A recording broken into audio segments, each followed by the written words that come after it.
Okay, we should be coming up live. Great. So we should be coming up live.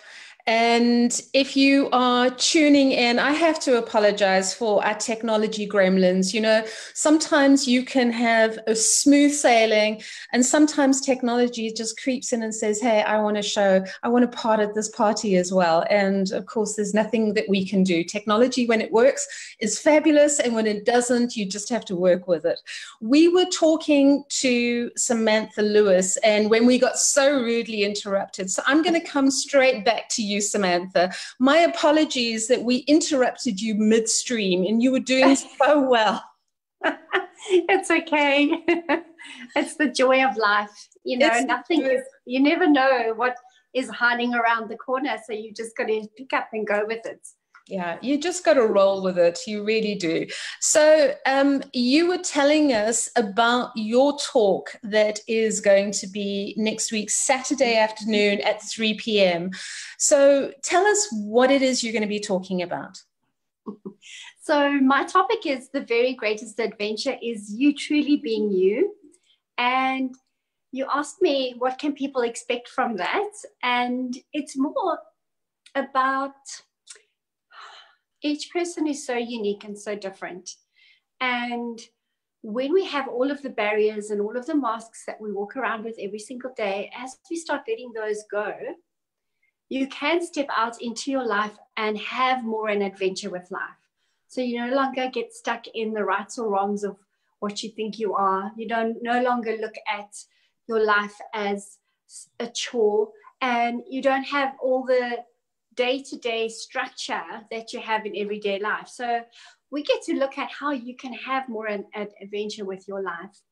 And the topic is actually the book that all the Being You facilitators around the world wrote together, and it is called The Very Greatest Adventure. Here is a copy of it. Oh, wow. Is You Truly Being You? And a whole bunch of us, as well as the author of Being You Changing the World, Dr. Dane here, who's the founder of the Being You program around the world.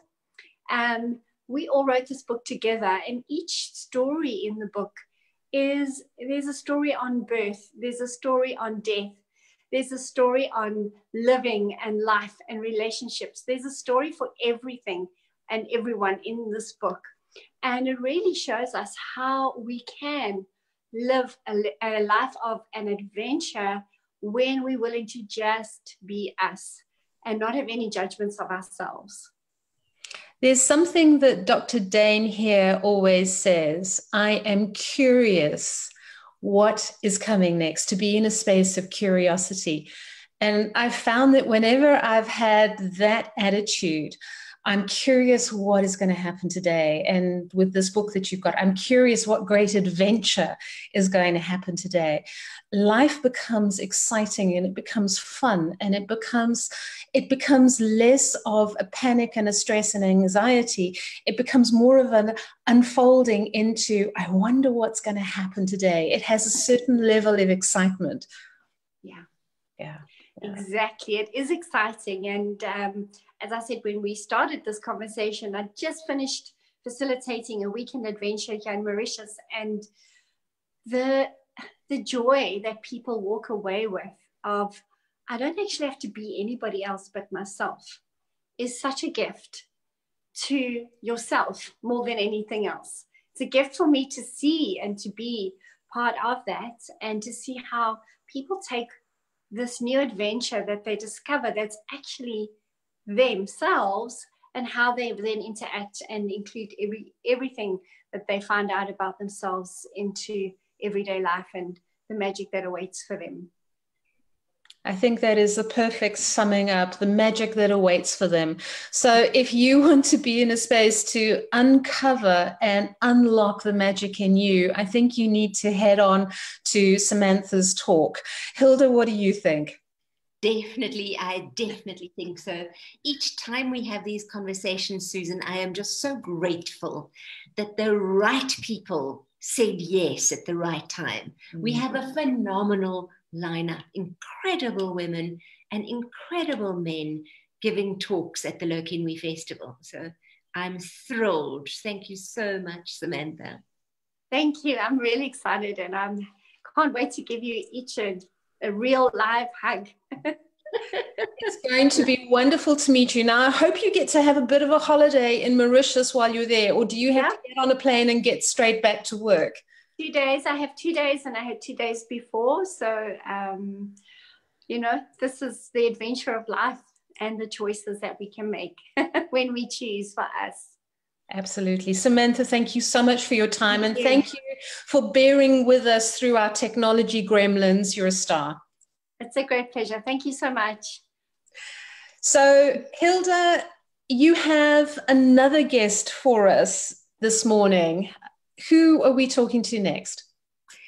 Christine Stormer-Fryer.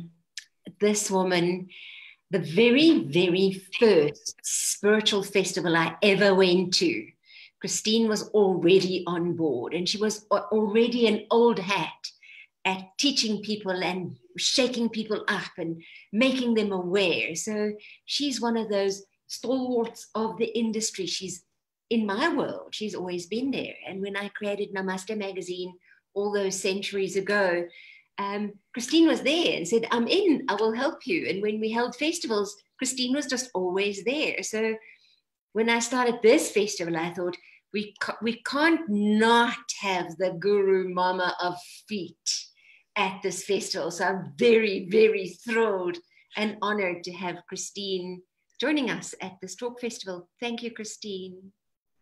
Thank you so much, Hilda. I'm so excited. It is wonderful to have you here. Now, Christine, you and I have never met, but I have to tell you, you have been such an inspiration in my life. And so when I knew I was going to be interviewing you, I was really, really delighted because I owe you a huge debt of gratitude. When I arrived in Germany 10 years ago, I couldn't speak the language and I had absolutely no idea of how I was going to reinvent myself here. I'd had a busy practice in Johannesburg, but how was I going to translate that into a country where I couldn't speak the language? And I'd been here for about 9 or 10 months, and somebody sent me an email newsletter, and you were doing a talk or a weekend workshop in the Netherlands. And there was this South African author doing this talk.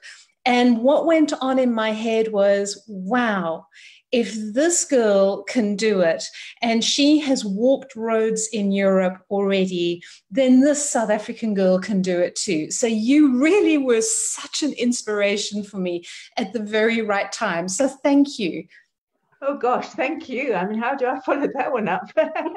No, I've been very, very blessed. And I have been traveling the world now for 30 years, and the people I meet are awesome. And it's just incredible how it all happened, because initially I was a total skeptic of reflexology. And I thought, well, feet, you stand on them. I'd been in medicine for 10 years as a nurse, midwife, and health visitor. And so I thought, no, this is crazy. And I wasn't going to have anything to do with feet. And then my starter husband, bless him, went off with a younger version and left me with no money, no home, but 2 beautiful, beautiful kids. And I was invited to China. This is before I wrote books or anything, in 1991. And I'm going, hello, I don't know how I'm going to get there. And the student came up to me and he said, Chris, if you're meant to be there, you will be there. And sure enough, I started being asked by companies to do presentations. I didn't even know who I was, let alone how they knew who I was. But anyway, and I started doing presentations, my charts started selling. And before I knew it, I had enough money to take my 2 young children to the UK to be with my mum. And I went and I presented at this Congress where there were 3,000 people from 27 different countries. And people said to me, but, you know, doesn't reflexology come from, China? And I said, I don't care. I'm here. I'm going to do what I do. And what I do is I channel. I bring through, when I'm being Chris, it's a very different person to being the channel that I am. I don't have to go into meditation or do anything like that. I just link into the energy of the group.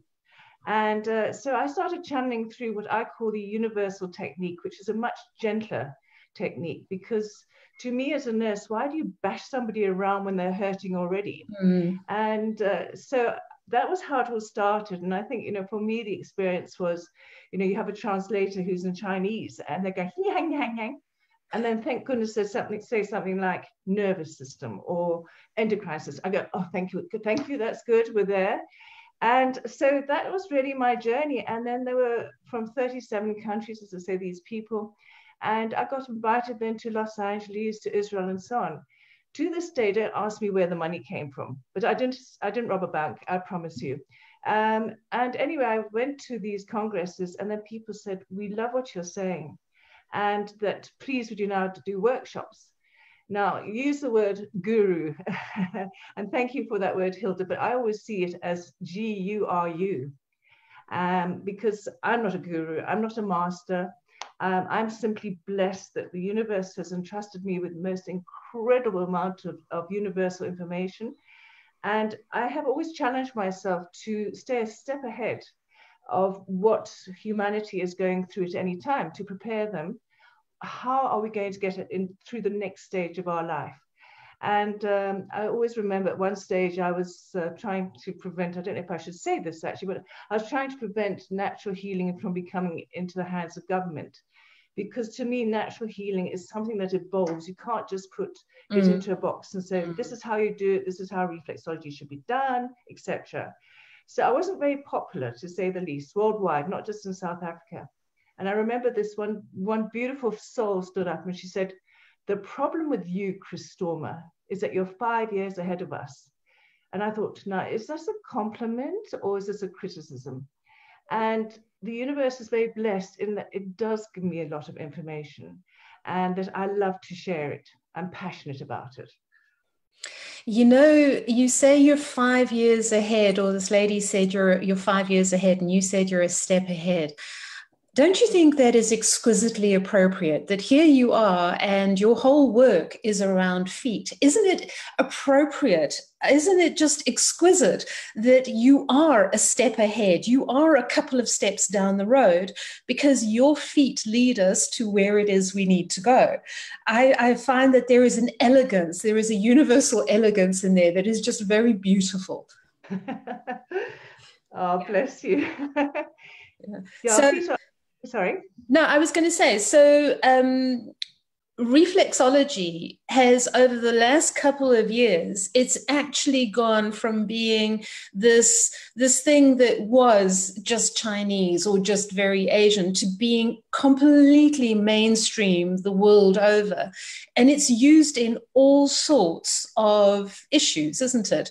And I was actually watching an interview that you did where you said something like your issues will always show up in your tissues. Tell us about that. I love that saying, by the way.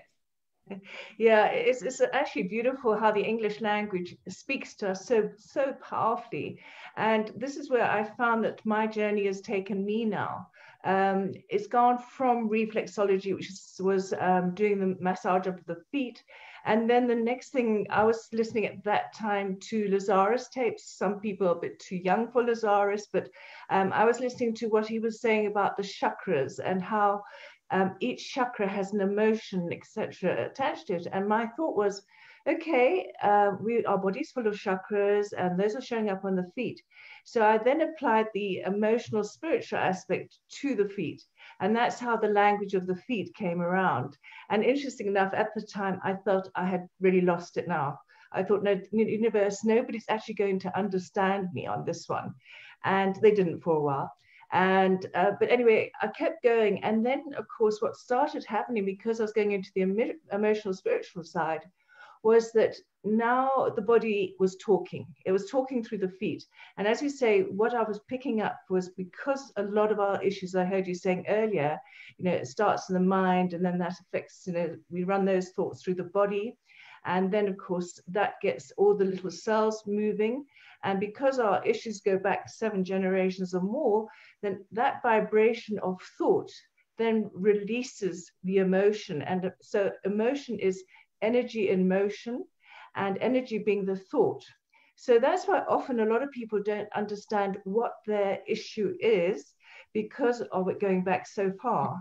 but then the feet will highlight what is going on. And this is where the language of the feet really helped reflexology to evolve enormously, because they change their color, they change their shape, they pain, we're moving a pain in our own lives, etc., etc. So the more I thought about it, or I shouldn't say I thought, because I don't think it comes through, was that what we do, and really my presentation is going to be a lot more about this, is we blame the outside world. And the moment we blame the outside world and don't take responsibility for our life is when we hand our power away. So what I'm going to be presenting is showing how the outside world actually mirrors what's going on in the inside world, and how we can get clues as to how what is going on inside us, because we can see the outside world, but we can't always see inside ourselves. But the clues are so blatant, and also, as I say, it's so empowering to be able to take that responsibility and say, you know what, I brought this on myself. I mean, last year I fell down the steps, having just released my 8th book called Hot Footing It to Health. I just hot footed it around the UK and Ireland. And then sure enough, what happens is I fall down the steps at my son's house. And this is in the UK. So I fly out here. I'm in the operating theatre. Then, of course, we have what we call, as you well know, the load shedding halfway through the operation. So then, of course, the generators kicked in, and then the generator blew. So my beautiful surgeon came to see me afterwards, and he said, you know, Mrs. Fry, he said, I had to do your operation intuitively by candlelight. And I was all in this sort of a beautiful stupor. And I said, that is so romantic. Thank you. So I've learned through challenging myself, but never once did I blame the steps, my son. I didn't blame anyone. I took full responsibility, and I went within myself and said, okay, what is my issue? Why am I manifesting in this in my tissues? What is my learning curve here? And the moment we do that, then we've got something that we tangible, that we can actually hang on to and say, okay, this is what I should be doing in my life. This is what I can do to make myself better, how to make life better, and so on. So it's exciting, and this is what I love sharing. So you made a comment, and it's something that I do in the work, because I do a lot of ancestral healing as well, that the work that you do might be in store or set down 7 generations before. So I have to ask the question, as you are working on the person and you're releasing, does it impact then up to 7 generations down the line? So my children, my grandchildren, my great-grandchildren, do they benefit from the healing work that I am going to do on myself? Definitely, because of course it's like wiping the slate clean. So we choose our ancestors. I know a lot of people go, I'd never have chosen my parents, not in a million years. But they're absolutely perfect for who and what we require, because their issues are the same. Again, the issues are the same issues that we have in our lives at soul level. It's very much like, you know, our body cannot take on a heart or a kidney that does not have the same issues, the same tissues. It's got to be matching. So we have matching issues to our families. And the more we resolve those issues, then we are, as you say, your children, your grandchildren, and so on, they're released. They don't have to go through it. But life would be very boring if we had no challenges at all. So they will then bring through different challenges. So we're all helping each other, which is very exciting, actually, because as you well know, we're all connected energetically. So yeah, it's a fascinating journey. I don't actually do feet anymore. I haven't done feet for so many years. I think I remember, no, I do remember how to do it, because people keep saying, they say, please you do my feet, and I'm going, oops. The interesting thing about the universal technique, when I channeled it through in 1991, is that people complained they got better too quickly. Hello? And so what actually, they didn't have time to process it. Mm. So now this technique is actually coming back into its own. And so people are now saying, please teach it. And I'm going, actually, I haven't got time right now, because I'm trying to move on. I'm doing another 4 books at the moment. I'm looking at allergies in a different way now, because, you know, we again blame the outside world, and it's actually looking at the word. What does that word actually mean? What is the history behind, for example, an apple? What is the cultural implications? It's really, really fascinating. It's taking a long, long time. So my passion now is to take this issue and see how to fix the tissues according to the story that each person has written for themselves, their author of their life. And basically, again, so when I do my presentations, about saying, hi, what is your story? When we go to a medical doctor, he takes a medical history. What I'm getting people to do for themselves is to find out, what is my emotional, what is my spiritual history? Hi, story. What is my story? When we have a story, when we know our story, then we can do something about it. So it's a very exciting journey. It sounds, I could listen to you for hours, but we don't have hours. So let's get into the logistics. When are you talking? I'm talking at the same time as Hilda. Hilda, how did that work? I don't know. Saturday at 1400 hours. Okay, right. So guys, this is just such a power-packed lineup on Saturday and Sunday. If you've been listening to these Facebook Lives, you know that there are just some phenomenal speakers. And each time I hear what these people are going to be speaking about, I want to say, you've got to go to this one and this one and this one. Well, now I'm going to say, you just got to go to them all. You really do. And then you've got to clone yourself and go to the other ones that are happening at the same time. Because as you just heard, we've got Hilda speaking at the same time as we've got Christine. And when I interview Hilda, you're going to be wanting to attend her talk as well. So jam-packed event. Christine, thank you so very much. It has been an honor to meet you, and I really want to catch up with you and do a longer interview with you later after the event. But Hilda, back to you very quickly for the logistics about what people need to know and what they need to do. Yes.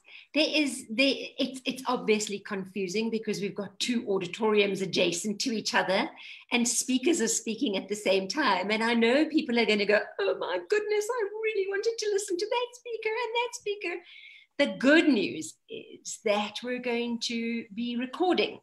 Fabulous. Video recording all the talk. So it's a very professional venue. Everybody will be mic'd up. And even Christine said to me, okay, you can film me now. So I'm very grateful for that, Christine. Thank you so very much.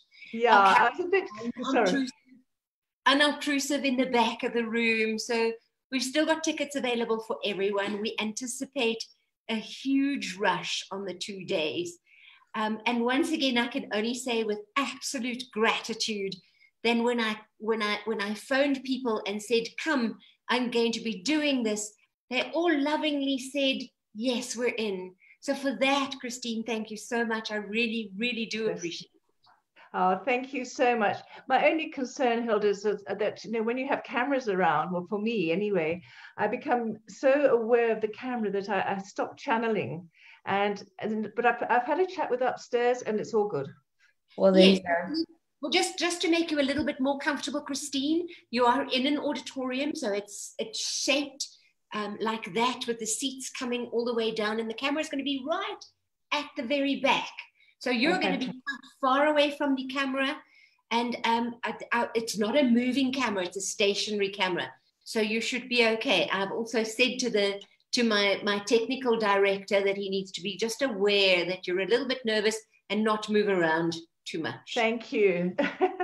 Thanks so much, Hilda. So it's going to be a really, really powerful weekend. If you've got talks that you want to talk to and you want to attend different talks, you've heard it from Hilda, they're all being recorded, so you have access to them afterwards, which is just good planning, girl. That was really great planning, because I know there's just all these talks. Everybody's going to want to hear every word that everybody has to say. So, Christine, Hilda, thank you very much for today. Thank you for your time. Samantha, in Mauritius, we're all terribly jealous of you working in Mauritius. Enjoy the rest of your holiday. We are going to be back with our Facebook Lives on Wednesday evening at 8 p.m. So diarize that. We've got 2 more powerful speakers that we're going to be showcasing. So Wednesday evening, 8 p.m., we will be back with you. Thank you for bearing with us through our technical hiccups. But hey, that's the way we roll these days. Have a great day. Have a great Monday, and we'll see you on Wednesday. Chris, Samantha, Hilda, thank you so much. Let me just make us all big there. And bye, everybody. Thank you so much for joining. Thank you. Bye. Bye. Bye.